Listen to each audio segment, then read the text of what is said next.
আসসালামু আলাইকুম। কেমন আছেন সবাই?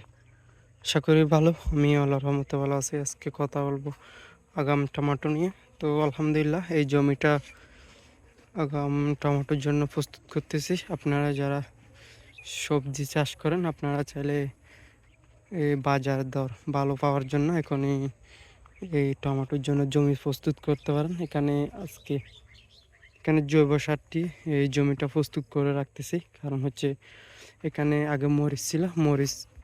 মরিচগুলো তুলে ফেলার পর এখানে কিন্তু অতিরিক্ত শিকড় থেকে গেছে। অবশ্যই একটা জমি তুলে ফেলার পর এখানে শিকড় বাকড় থাকবে, তাই জন্য এখানে আমি কিছুদিন গ্যাপ দিচ্ছি। আমি যদি একটু দেখি, এখানে এখানে শিকড়গুলোতে নিমাটোড থাকতে পারে এবং এগুলা ফুঁসে গেলে ভালো হবে। কারণ হচ্ছে যেগুলো পুরাতন শিকড় অতিরিক্ত নিমাটোড থাকতে পারে, তাই জন্য এগুলো পচে যাওয়ার জন্য আর কি এই 15 থেকে 20 দিন গ্যাপ দেব। তারপরে টমেটো রোপণ করব। তো এখানে জৈব সার দেওয়া হয়েছিল, জৈব সার দিয়ে ভালো করে ছিটিয়ে দিছি এবং মাটিগুলো উলট পালট করে ভালো করে এই বেডগুলো উলট পালট করে দিয়েছি কোদাল দিয়ে। আপনারা চাইলে ব্যবহার করতে পারেন যদি পুরাতন কিছু থাকে। তো আপনারা যারা জৈব সার ব্যবহার করেন তারা একটা জিনিস ভুল করেন, সেটা হচ্ছে যেটা আমি আগেও করতাম, এটা কিন্তু একেবারে ভুল। সময় না থাকার কারণে অনেক সময় এরকম করা হয়, কিন্তু এটা একেবারে ভুল। আপনারা ট্রাইকোডার্মা যেটা ব্যবহার করবেন জৈব সারের সাথে, প্রতি 100 কেজি জৈব সারের সাথে 1 কেজি ট্রাইকোডার্মা ব্যবহার করার চেষ্টা করবেন প্রত্যেক সবজি চাষ করার আগে।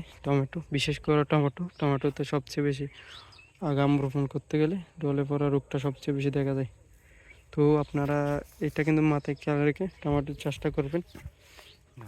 তো এটা জমিতে আমি এখানে কিন্তু প্রত্যেকটা ব্যাট এরকম করে তুলে নিছি এবং নেওয়ার পর যদি একটু দেখি মাটিগুলো দেখুন, এগুলাতে সবগুলাতে টাইকোডার্মা দেওয়া আছে। এই তিনটা ব্যাট শুধুমাত্র আপনাদের দেখানোর জন্য রেখে দিয়েছি। এখানে মাটিগুলো জুড়া করে ভালো করে এভাবে রেখে দিব এই 1 সপ্তাহ মতো। তারপরে গিয়ে রাসায়নিক সার দিব। তো আপনারা যেটা বলছিলাম, তাই জৈব সার বা ট্রাইকোডার্মা ব্যবহার করার 7 দিন আগে বা পরে কোনো রাসায়নিক সার ব্যবহার করার চেষ্টা করবেন না। কারণ হচ্ছে এগুলা ট্রাইকোডার্মা এটা কিন্তু কিছু অণুজীব যেটা আপনার নেমাটোড মারার জন্য, যেটা কোর্টিকল ব্যাকটেরিয়া, এগুলা মারার জন্য কাজ করে।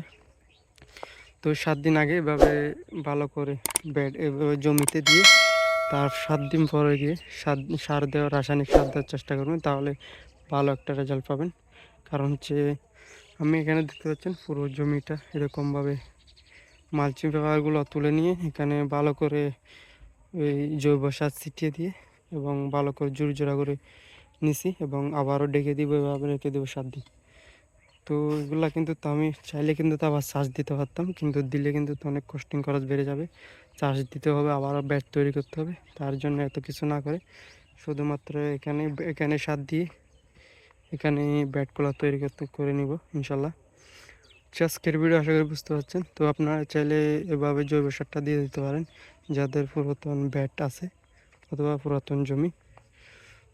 যারা আগাম টমেটোর উপর করতে চাচ্ছেন অবশ্যই টাইগার ড্রামটা ব্যবহার করার চেষ্টা করবেন। আসসালামু আলাইকুম রহমতুল্লাহ।